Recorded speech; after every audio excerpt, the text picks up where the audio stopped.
আসসালামু আলাইকুম, শুভ সময় সবাইকে। কিছুদিন আগেই মিস্টার নুডলসের এই রামেন ফ্লেভারটা ট্রাই করেছিলাম। আমি আমাদের হলের কিচেনেই আসলে এই রামেনটা বানিয়ে নিয়েছি। এটাই হলো আমাদের হলের কিচেন। তো শুধু রামেন তো ভালো লাগে না, এই জন্য আমি রামেনের সাথে দেওয়ার জন্য ডিম আর সসেজও নিয়ে এসেছি। তো কড়াইটা গরম হওয়ার পর কড়াইয়ে আমি তেল দিয়ে দিলাম। এর মধ্যে আমি ডিমটা ছেড়ে দিয়েছি। আমি চেয়েছিলাম কুসুমটা যেন গোটা থাকে, কিন্তু আমি উল্টাতে যেয়ে সব উল্টিয়ে দিয়েছি। এরপরে আমি সসেজগুলো গোল গোল করে কেটে নিয়েছি এবং এগুলো তেলে ভেজে নিচ্ছি। এরপর ওই কড়াইয়ে পানি দিয়ে তার মধ্যে নুডলসটা ছেড়ে দিয়েছি। নুডলসটা অনেক মোটা, তো সিদ্ধ হতেও একটু বেশি সময় লেগেছে। যাই হোক, আমার নুডলস সিদ্ধ হয়ে গিয়েছে। আমি কিছুটা পানি কমিয়ে রেখেছি। যদি আপনাদের স্যুপ আরও বেশি দরকার বা পছন্দ হয় তাহলে আপনারা আরও পানি বাড়িয়ে রাখতে পারেন।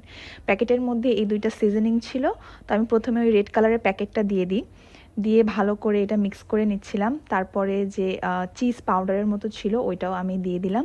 দিয়ে ভালো করে মিক্স করে নিচ্ছি।